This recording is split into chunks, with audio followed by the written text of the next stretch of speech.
If your windshield washer isn't working or acting up, this video is for you. I'm going to cover basic windshield washer operation, diagnosis, and repair. So let's get to it. First thing you want to do is define whether your windshield washer pump comes on when you turn on the switch. So turn the key on, push the washer switch, and listen for a buzzing sound like this.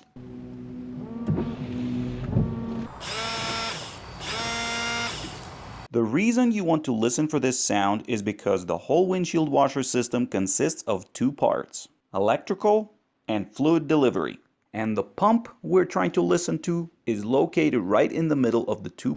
So, if we can hear the buzzing sound, electrical part of the system is working properly. And the problem must be in the fluid delivery side of the system. If the pump doesn't come on, there is no buzzing sound, we have a problem with the electrical part of the system. Now, if the problem is in the electrical part of the system, there is a few things we can test ourselves. Let's take a closer look. The electrical part of the system consists of a battery, wires, a switch to turn the pump on and off, a fuse to protect circuit components, sometimes a relay. The actual wiring diagram is more complicated than this, of course, but to keep it simple, these are the main components of the electrical part of the windshield washer system we would want to inspect. Before we proceed with that, let's quickly cover the main components of the fluid delivery part of the system. We have a windshield washer tank, easily identified by a cap that looks like this.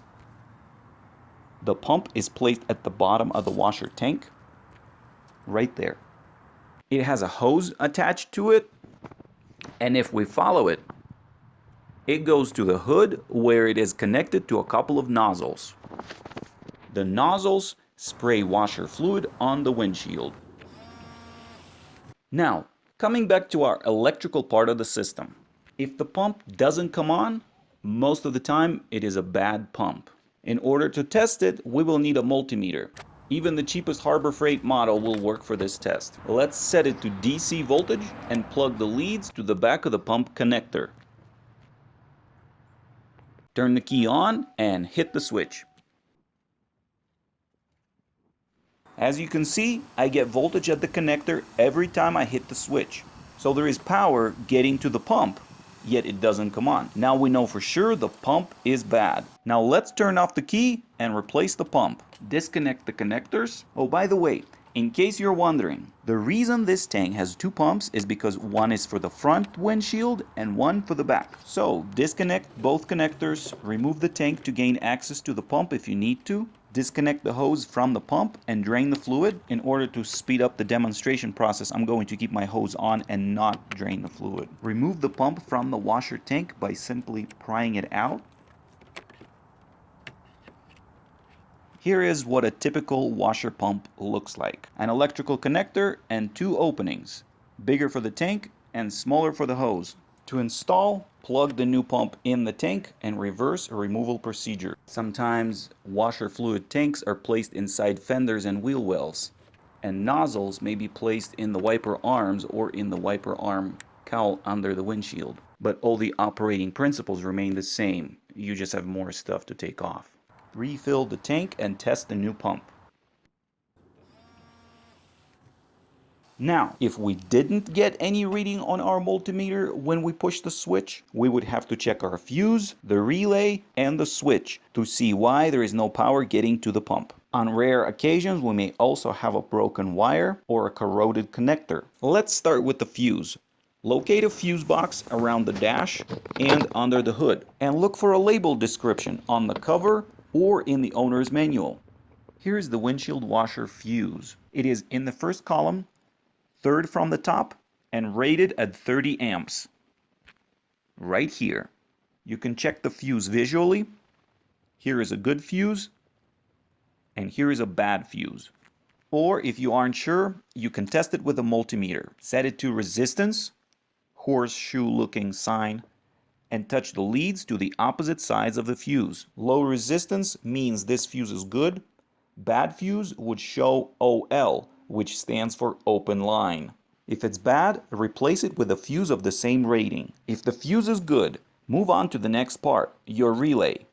You can find it the same way you found your fuse. It can be hard to test a relay without a clear understanding of how they work. So if you found it, the easiest thing you can do is switch it out with a relay next to it that looks the same and has the same part number on the side.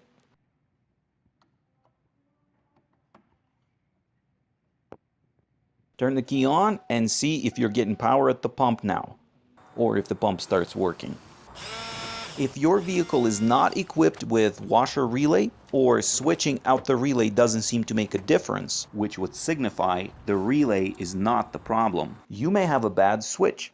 But to test it, you would first have to have a wiring diagram and know how to read one.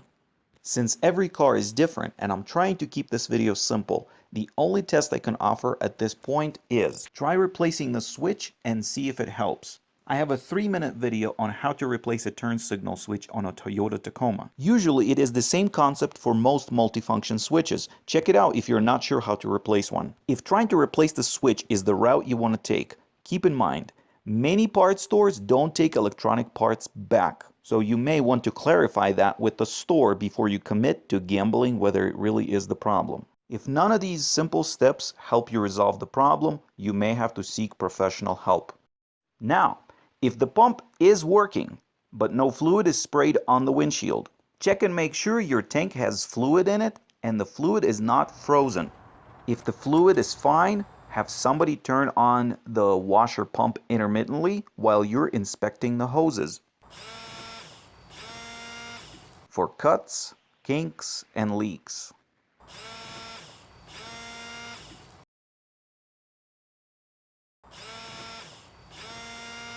If you find a crack or a cut, you can cut the damaged part out and connect the two ends with a hose connector. You can buy an assortment of hose connectors like this for about $5 at a local parts store. You can also buy the same size hose by the foot at a parts store. Just take a small piece with you to match the diameter. If you don't find any leaks or potential blockages, disconnect the hose from the nozzles and turn on the washer. On some cars, you may have to take this cover off to get to the nozzles. Just pop the clips out and move the cover out of the way. If you get a good stream of fluid coming out, your nozzles are plugged up. This is how you remove most nozzles. They have tabs that need to be squeezed, and then the whole assembly gets pushed out through the top. You can submerge them in white vinegar overnight, rinse with brake cleaner, and blow them out with compressed air, and they should work as good as new. If this video was helpful, please give it a thumbs up. Share your experience and tips in the comments below. Good luck and take care.